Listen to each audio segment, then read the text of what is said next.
Student, मैं Sonu sir YouTube channel पे concept chemistry के यूट्यूब चैनल पे आप सबका स्वागत करता हूँ। ठीक है, प्रीवियस लेक्चर में हम लोग क्या पढ़े थे? प्रीवियस लेक्चर में हम लोग पढ़े थे यूनिट सेल में जो वॉइड्स बनते हैं, ठीक है, unoccupied space between the particles, जो वॉइड्स बनते हैं उसका रेडियस रेशियो हम लोग पढ़े थे, कैसे उसको फाइंड आउट करते हैं, ठीक है, उसका वैल्यू कैसे आता है।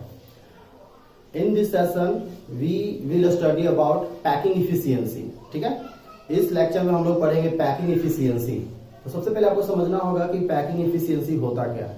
तो हम सब जानते हैं कि सॉलिड के जो पार्टिकल्स होते हैं, जिसको हम लोग एटम, मॉलिक्यूल्स, आयंस बोलते हैं, वो अरेंज होते हैं एक रेगुलर ऑर्डर में। ठीक है, उस रेगुलर ऑर्डर में जब वो अरेंज होते हैं तो ये फिगर आपको दिखाई दे रहा है, ये बिल्कुल हम लोग उस एटम को एक स्फीयर के फॉर्म में रिप्रेजेंट किए हैं, ऐसे ऐसे। ठीक है, ये पार्टिकल्स जस्ट पीछे भी है, फ्रंट पे भी है, राइट साइड भी है, लेफ्ट साइड भी है, और ये बहुत सारे नंबर में अरेंज होता है एक ऑर्डर में। तो जब हम इसके सेंटर को मिला रहे हैं, ठीक है, ये देखिए एक सेंटर को मिलाया है ऐसे, तो आप देखोगे कि इसमें एक क्यूब बन रहा है। ठीक है, अगर सारे के सारे एज लेंथ इक्वल नहीं है तो ये जो है एक क्यूबोइड भी बन सकता है। तो इसको बोलते हैं यूनिट सेल। ठीक है, और चूंकि बहुत सारे अरेंज होते हैं तो एक इधर बनेगा यूनिट सेल, एक ऊपर बनेगा यूनिट सेल, एक नीचे बनेगा, एक इधर बनेगा। तो इस तरह से जो एक जियोमेट्रिकल स्ट्रक्चर हमारे सामने जो आएगा उसको हम लोग बोलते हैं क्रिस्टलाइन लैक्टिक। तो हम लोग बात करते हैं यूनिट सेल का। इस यूनिट सेल में आप देखोगे कि ये वाला पार्ट पार्टिकल्स का है, ठीक है, एटम्स का है। तो इसमें इतना सारा स्पेस ये एटम क्या कर रहा है, ऑक्यूपाई कर रहा है। सेम यहां ऑक्यूपाई करेगा, सेम यहां ऑक्यूपाई करेगा, लेकिन इन ऑक्यूपाई के बीच आप ये देखो कि अनऑक्यूपाइड स्पेस भी है। इस स्पेस को देखिए, ये अनऑक्यूपाइड स्पेस है, दैट मींस पार्टिकल्स अरेंज नहीं कर पा रहा है। 100% यूनिट सेल में पार्टिकल्स स्पेस ऑक्यूपाई नहीं कर पाता है, कुछ स्पेस अनऑक्यूपाइड रह जाता है। That is called packing efficiency. That means the total space occupied by atoms in the unit cell is known as packing efficiency। ठीक है, और अगर हम परसेंटेज इसका हटा दें तो इसको हम लोग बोलेंगे पैकिंग फ्रैक्शन। ठीक है, तो वो कैसे निकलेगा? वेरी सिंपल, बहुत आसान है। ये जो आपके सामने यूनिट सेल बन रहा है, इसमें पार्टिकल्स 100% स्पेस ऑक्यूपाई नहीं कर पाता, इसको दिमाग में निकाल देना है, और कुछ स्पेस जो है बच जाता है। ठीक है, तो ये जो स्पेस बच जाता है इसको हम लोग पैकिंग एफिशिएंसी नहीं बोलते हैं। ठीक है, ये जितना स्पेस कैप्चर करेगा पार्टिकल्स उसको हम लोग बोलेंगे पैकिंग एफिशिएंसी। और अगर आपसे पूछेगा अनऑक्यूपाइड स्पेस, तो वेरी सिंपल, अगर पैकिंग एफिशिएंसी सपोज दैट आ गया 70%, तो हम लोग क्या करेंगे, 100 में से 70% को माइनस कर देंगे, जो आपका आएगा 30%, वो आपका हो जाएगा क्या, अनऑक्यूपाइड स्पेस। और ये जो 70% हम लिए थे ये है ऑक्यूपाइड स्पेस। तो ऑक्यूपाइड स्पेस को क्या बोलते हैं, पैकिंग एफिशिएंसी। तो हम लोग इसको फाइंड आउट करने की कोशिश करेंगे। ठीक है, तो पैकिंग एफिशिएंसी फाइंड आउट करने से पहले आपको बता दें, पैकिंग एफिशिएंसी का एक फॉर्मूला होता है। आप डेफिनेशन इसको लिख सकते हैं, और पैकिंग एफिशिएंसी का फॉर्मूला क्या हो जाएगा? पैकिंग एफिशिएंसी का फॉर्मूला हो जाएगा volume of atoms upon volume of unit cell into 100%। ठीक है, एटम जो होता है वो स्फीयर के फॉर्म में होता है, और कितने एटम्स होंगे वो डिपेंड करेगा जियोमेट्रिकल स्ट्रक्चर पे। तो हम लोग क्या करते हैं, नंबर ऑफ एटम्स को जेड से डिनोट कर देते हैं, और एक एटम्स का जो वॉल्यूम होगा वो चूंकि स्फीयर है तो इसका फॉर्मूला क्या हो जाएगा, 4/3 pi are cube by volume of unit cell. Unit cell एक क्यूब के फॉर्म में होता है। ठीक है, तो क्यूब जो है, क्यूब का लेंथ अगर मान लेते हैं ए है, तो उसका वॉल्यूम क्या हो जाएगा, ए क्यूब इंटू 100%। ये आपका हो गया पैकिंग फ्रैक्शन का फॉर्मूला, जो बहुत इंपॉर्टेंट है। आपको किसी भी जियोमेट्रिकल स्ट्रक्चर में पैकिंग फ्रैक्शन या पैकिंग एफिशिएंसी फाइंड आउट करने के लिए फॉर्मूला आपको यूज करना है। बहुत आसान है, क्योंकि टोटल स्पेस यूनिट सेल का है, तो यूनिट सेल का वॉल्यूम से डिवाइड करेंगे एटम्स के वॉल्यूम को। ठीक है, अब पैकिंग फ्रैक्शन की बात कर लेते हैं, पैकिंग इफिशियंसी की। तो सबसे फर्स्ट हमारा जो यूनिट सेल होता है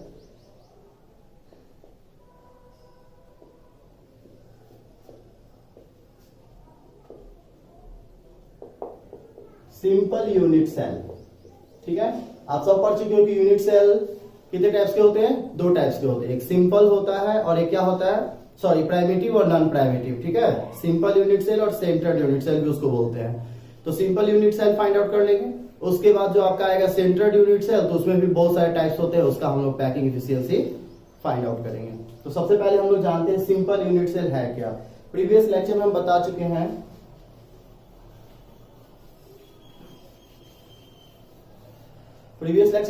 हैं कि जो सिंपल यूनिट सेल होता है वो ऐसा होता है,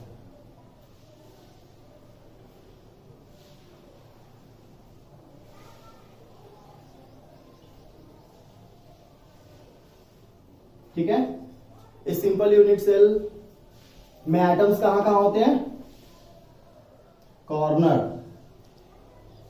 इन the simple unit cell atoms present only at the corner. हम इसके सेंटर को डिनोट करते हैं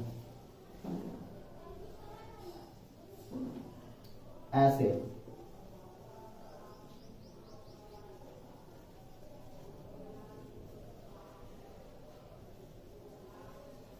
ऐसे डिनोट करते हैं, ठीक है। लेकिन याद रखिएगा ये जो है एटम का सेंटर है, क्योंकि इसका जो ऑक्यूपाई स्पेस होता है वो बिल्कुल इस तरह से होता है, ठीक है। लुक एट दिस फिगर, ऐसे होता है। और ये वाला जो है सेंटर है, इसका भी जो ऑक्यूपाई कैपेसिटी होगा वो ऐसे होगा। दैट मीन्स एक एटम जो है वो एज लेंथ के हाफ डिस्टेंस को कवर करेगा, ठीक है। तो हम कह सकते हैं कि अगर ये वाला लेंथ ए है और अगर इस हाफ लेंथ को अगर हम इसका रेडियस माने हैं तो ए इक्वल टू क्या हो जाएगा, 2r इन सिंपल यूनिट सेल। फिर से फोकस कीजिएगा, हम सेंटर को डिनोट किए हैं, ये भी जो है ऐसे हाफ एरिया कवर करेगा, ऐसे कवर करेगा। तो हमारा अगर पूरा लेंथ ए है और एटम का जो रेडियस है वो r है, तो देखिए तो यहां से यहां r और यहां से यहां r, तो a इक्वल टू क्या हो जाएगा, 2r हो जाएगा। इसको याद रखना है, ये सिर्फ और सिर्फ किसके लिए है, सिंपल यूनिट सेल के लिए। तो इसी तरह से हम फाइंड आउट कर लेंगे। क्या करेंगे, आप यहां सॉल्यूशन में क्या लिखोगे, let the length of edge of unit cell को क्या मान लेंगे, ए मान लेंगे, ठीक है। एंड रेडियस ऑफ एटम्स, इसको क्या मान लेंगे, आर मान लेंगे। यानी मान लीजिए कि जो रेडियस है वो आर है एटम्स का, और जो एज लेंथ है वो क्या है, ए है, ठीक है। Then in simple unit cell क्या आया फॉर्मूला, ए इक्वल टू क्या आया, 2r, A equal to 2r, ठीक है। अब हम लोग बहुत आसानी से निकाल लेंगे। एक चीज और याद रखना है आपको, नंबर ऑफ एटम्स भी फाइंड करना है, ठीक है। तो आप सबको पता है कि सिंपल यूनिट सेल में जो एटम्स होते हैं वो ओनली कहां प्रेजेंट होते हैं, कॉर्नर पर प्रेजेंट होते हैं।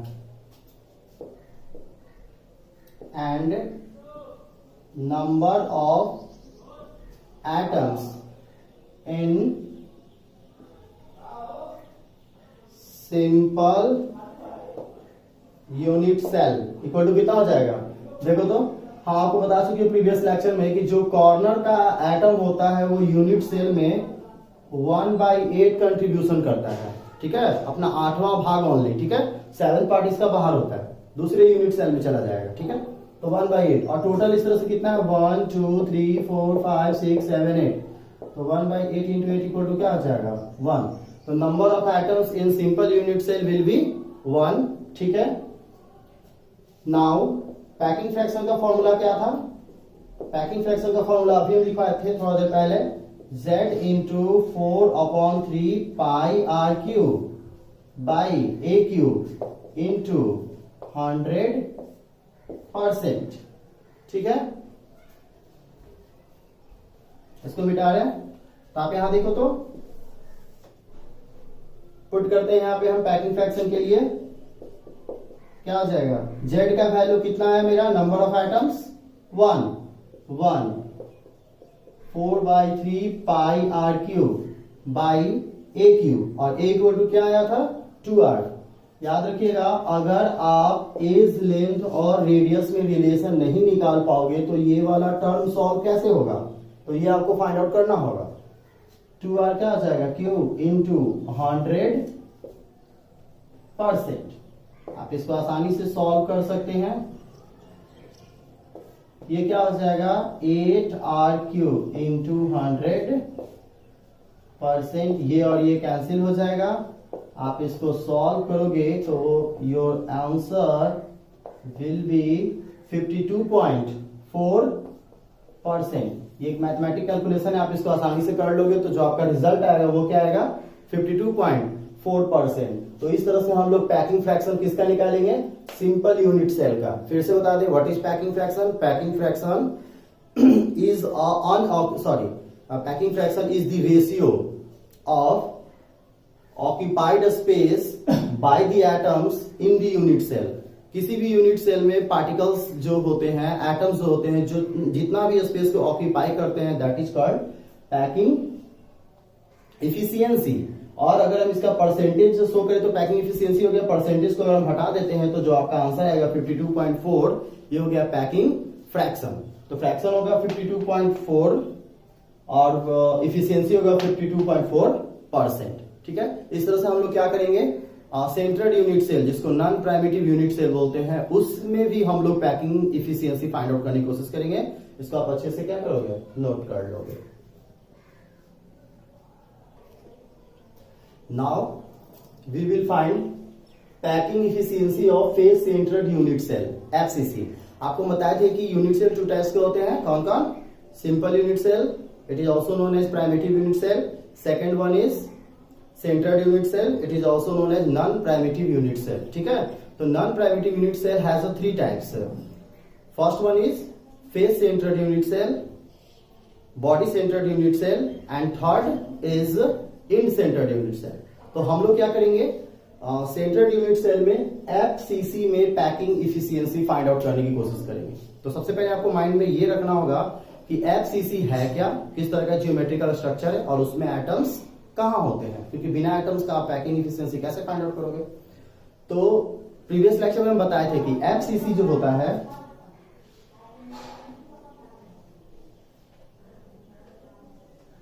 ठीक है, वो कुछ इस तरह का होता है।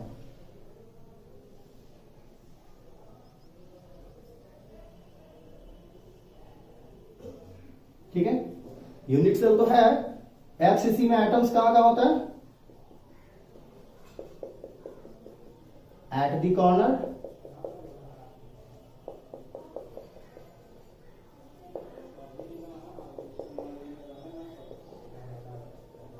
याद रखिएगा ये एटम्स के सेंटर को हम रिप्रेजेंट कर रहे हैं, क्योंकि ये जो होता है कुछ ज्यादा स्पेस ऑक्यूपाई करता है। But in the FCC atoms present not only at the corner but also present at the each centre of the face. That means जो फेस होता है उसके सेंटर पर भी प्रेजेंट होता है, तो यहां पर भी प्रेजेंट होगा ऐसे, और सिमिलर यहां भी प्रेजेंट होगा, ये लेफ्ट फेस पर भी प्रेजेंट होगा, ये डाउन फेस पर भी होगा, फ्रंट वाले फेस पर भी होगा, और ये बैक वाले फेस पर भी होगा। That means in the unit cell the number of face will be 6, same number of centre of the face will be 6। That means अगर फेस 6 होता है तो उसका सेंटर भी 6 होगा, और अगर उस पर एटम्स प्रेजेंट है तो उसका भी नंबर क्या होगा, 6 होगा। तो ये तो था एफसीसी का स्ट्रक्चर। हम लोग क्या करते हैं, सबसे फर्स्ट फाइंड आउट करते हैं relation between atomic radius and edge length of unit cell. तो उसके लिए क्या करेंगे हम लोग, ये देखो तो ये लाइन आप सबको दिख रहा है अच्छा वाला, हम लोग क्या करते हैं, हम लोग क्या करते हैं, एक ऐसे लाइन ड्रॉ करते हैं जो फेस के एटम से क्रॉस करता है। ठीक है, और इस लाइन का नाम हम लोग रख देते हैं, ये तो ए बी हो गया, इस लाइन का नाम हम लोग क्या रख देते हैं, ए बी सी। और ये AC इस तरह से है, थोड़ा सा ध्यान रखिएगा, ये AC इस तरह से है, इस तरह से, दैट मीन्स ये A है और ये क्या है, C है। तो कितना रेडियस हो गया देखो तो, एक रेडियस, दो रेडियस, तीन रेडियस और ये चार रेडियस। तो अगर हम AC जो एक तरह से फेस डायगोनल है बात करें तो फेस डायगोनल इक्वल टू क्या आ जाएगा, 4R। पर ये याद रखना AC जो है वो एज लेंथ नहीं है, AC जो है वो एज लेंथ नहीं है। एज लेंथ कौन है, AB है, BC है, या ये वाला एज लेंथ है, ये सब एज लेंथ है। AC एज लेंथ नहीं है, लेकिन चूंकि फेस सेंटर से क्रॉस कर रहा है, हम किसी भी एक फेस से डायगोनल खींच सकते हैं, और जैसे ही खींचेंगे तो AC इक्वल टू क्या हो जाएगा, 4R। तो हम लोग क्या करते हैं, चलते हैं फाइंड आउट करने की कोशिश करते हैं। तो सबसे पहले हम लोग क्या करते हैं, सॉल्यूशन में मान लेते हैं let the edge length of unit cell, वो क्या है A जैसे पहले था, एंड रेडियस ऑफ एटम, उसको क्या मान लेंगे, स्मॉल r, जो हम पहले भी माने सिंपल यूनिट सेल में। अब क्या करना है, हम लोग चलेंगे, we go to in triangle ABC, तो यहां क्या बनेगा 90 डिग्री इन ट्रायंगल ABC। जैसे देखिए कि मैं 90 डिग्री बनेगा तो हम लोग क्या लिख सकते हैं, लिख सकते हैं AC square equal to AB square plus BC square, लिख सकते हैं। AC हमारा कितना आया था 4R, तो हम लोग क्या लिख सकते हैं 4R square AB A square plus A square. क्यों, क्योंकि ये भी क्या है एज लेंथ है, BC भी एज लेंथ है, और इस तरह से इधर भी सब एज लेंथ होगा। AB इक्वल टू क्या हो जाएगा A square, BC equal to A square. ये 4R ही रहने देते हैं, स्क्वायर ये अंडर रूट क्या हो जाएगा 2A स्क्वायर, या ये क्या हो जाएगा A अंडर रूट 2, या देखिए तो A इक्वल टू, अगर आप इसको यहां लेके जाओगे तो ये डिवाइड हो जाएगा 4R अपॉन अंडर रूट 2, या A इक्वल टू क्या आ जाएगा 2 into under root 2 into R। ठीक है, तो ये इंपॉर्टेंट टर्म है, इससे बहुत सारा न्यूमेरिकल भी सॉल्व होगा। इसमें फोकस करेंगे कि ये जो है एक तरह से रिलेशन है एज लेंथ और रेडियस में। In the FCC edge length is equal to 2 into under root 2 into R, यानी FCC में ये रिलेशन आएगा। सिंपल यूनिट सेल में क्या आया था A equal to 2R, FCC में क्या आया A equal to 2 into under root 2 into R। अब हम लोग जैसे ही ये रिलेशन फाइंड किए, आसानी से हम packing fraction packing efficiency find out कर सकते हैं। ठीक है, लेकिन फिर हम लोग यहाँ एक चीज छोड़ रहे हैं थोड़ा सा, क्या, नंबर ऑफ एटम्स, क्योंकि बिना उसके आप कैसे फॉर्मूला पुट कीजिएगा। तो FCC में नंबर ऑफ एटम्स कितना होता है, ठीक है। अगर आप बात करें FCC में नंबर ऑफ एटम्स का, चलो इसको हम यहां निकाल ले रहे हैं।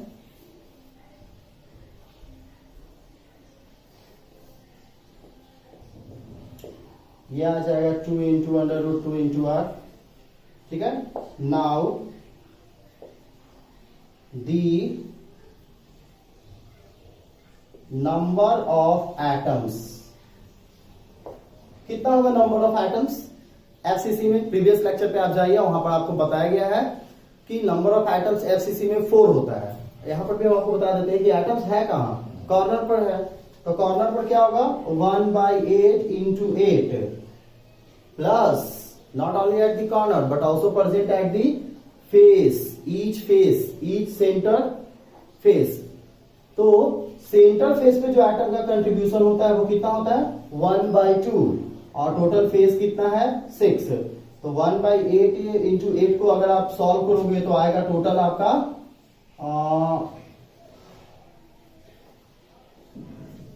कितना आएगा 1, और इसको सॉल्व करोगे तो आएगा 3, यानी टोटल नंबर ऑफ एटम आपका कितना आ जाएगा 4। ठीक है, आप इसको सॉल्व करोगे तो आपका आंसर जो आएगा वो 4 आएगा, यानी in the FCC the number of atoms will be 4। Packing fraction का फॉर्मूला पुट करते हैं, number of atoms Z into 4/3 pi are cube by a cube into 100%। ठीक है, ये देखिए Z हमारा कितना आया था 4/3 पाई आर क्यूब, और ए क्यूब कितना आया है 2 into under root 2 into R, sorry a equal to, तो 2 into under root 2 into R का क्यू कर देंगे इंटू 100%। आप इसको सॉल्व करोगे, ठीक है, इसको जब आप अच्छे से कैलकुलेट करोगे तो जो आपका आंसर आएगा वो क्या आएगा 74%। तो हम कह सकते हैं कि इन दी एफसीसी पैकिंग इफिशियंसी इज 74%, यानी एफसीसी में जो पैकिंग इफिशियंसी होता है वो कितना होता है 74%। सिंपल यूनिट सेल में कितना आया था 52.4%। तो इस तरह से जैसे जैसे जियोमेट्रिकल स्ट्रक्चर डिफरेंट बनता जाएगा, पैकिंग इफिशियंसी का जो वैल्यू है वो डिफरेंट आता जाएगा। ठीक है, तो आप इसको अच्छे से क्या करोगे नोट कर लोगे। नेक्स्ट टॉपिक पे हम लोग चलेंगे। नेक्स्ट टॉपिक हमारा है packing efficiency of body centred unit cell, short में उसको क्या बोलते हैं बीसीसी। सेंटर्ड यूनिट सेल जो होते हैं वो 3 टाइप्स के होते हैं, एफसीसी, बीसीसी और एक इंड सेंटर्ड यूनिट सेल। तो ज्यादातर जो क्वेश्चन होता है वो हमारा 2 से आता है, एफसीसी और बीसीसी से। That means face centred unit cell, body centred unit cell. अभी थोड़ी देर पहले हम फेस सेंटर्ड यूनिट सेल का फाइंड आउट किए थे, अब हम लोग किसका फाइंड आउट करेंगे बॉडी सेंटर्ड यूनिट सेल का। तो सबसे पहले हम लोग समझते हैं कि बॉडी सेंटर्ड यूनिट सेल में यूनिट सेल होता किस तरह का है और उसमें एटम्स कहां कहां प्रेजेंट होते हैं। ठीक है,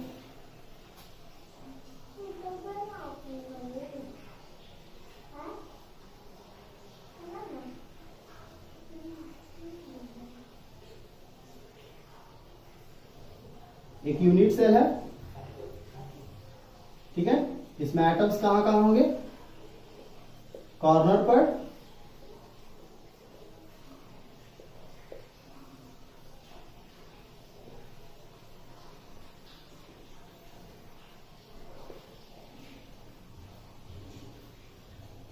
ठीक है। तो कॉर्नर पर जब एटम प्रेजेंट होंगे तो ये सिंपल यूनिट सेल होगा।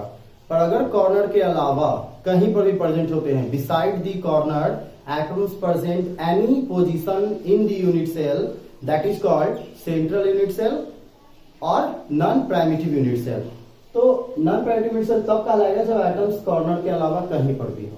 तो बॉडी सेंटर्ड यूनिट सेल में जो एक अनदर एटम्स होता है वो प्रेजेंट होता है इस पूरे बॉडी के सेंटर पर, दैट मीन्स यहां सेंटर ऑफ द क्यूब। ठीक है, यानी एटम्स कहां प्रेजेंट होता है beside the corner, atoms present at the centre of the cube, that is called BCC, या बीसीसी में ये रिक्वायरमेंट होता है। तो एटम्स यहां प्रेजेंट। अब हम लोग क्या करेंगे फाइंड आउट करने की कोशिश करेंगे इस यूनिट सेल का एज लेंथ और इसमें प्रेजेंट एटम के बीच में रिलेशन, क्योंकि बिना उसके आप पैकिंग एफिशिएंसी फाइंड आउट नहीं कर सकते। तो हम एक लेंथ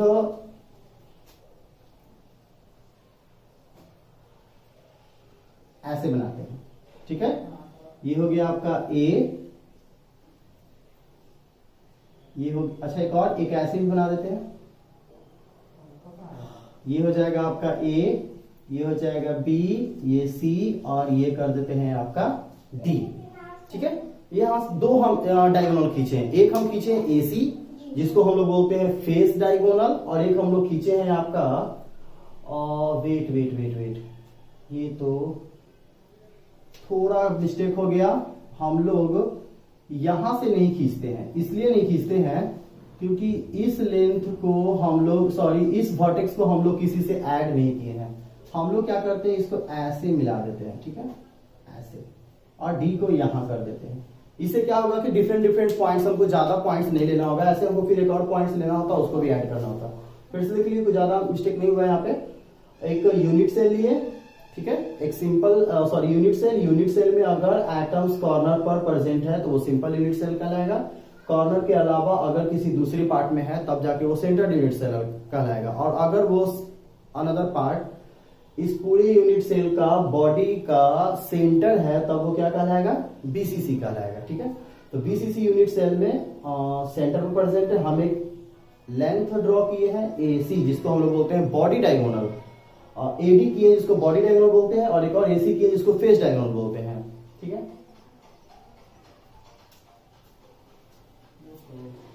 अब हम लोग क्या करेंगे, बिल्कुल उसी तरह से मान लेंगे let the length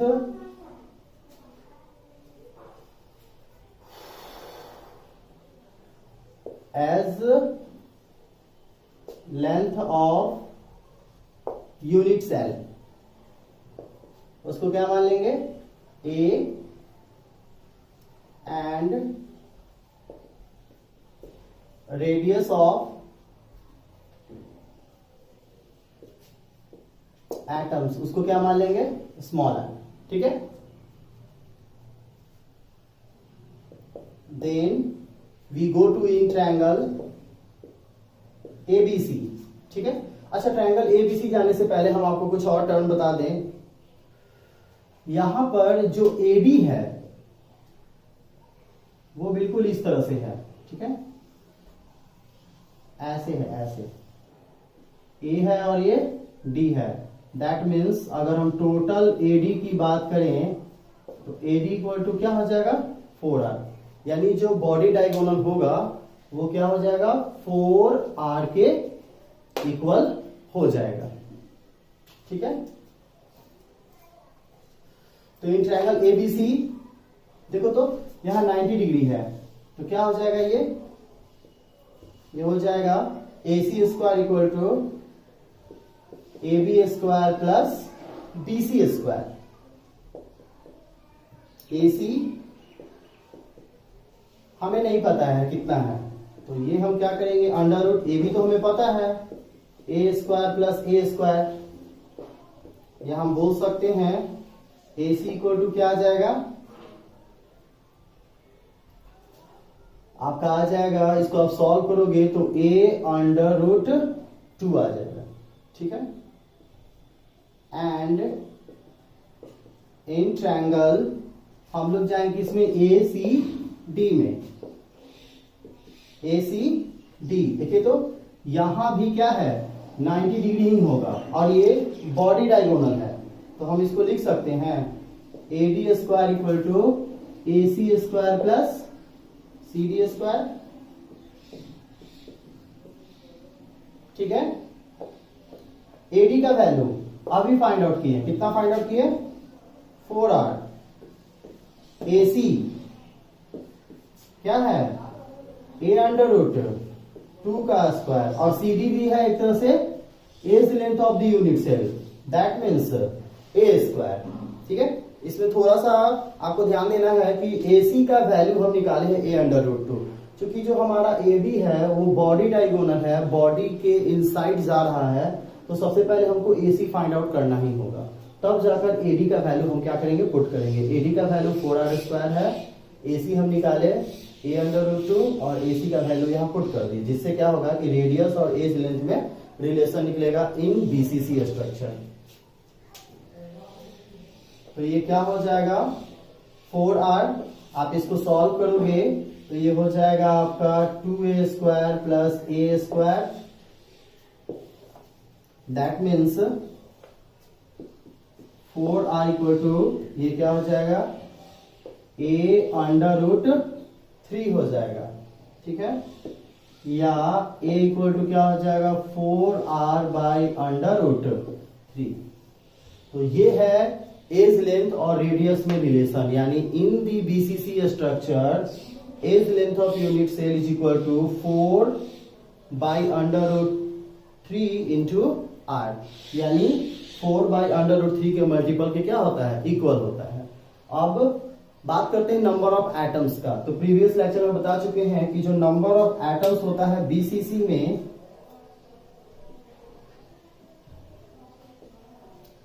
number of atoms in BCC वो क्या होता है,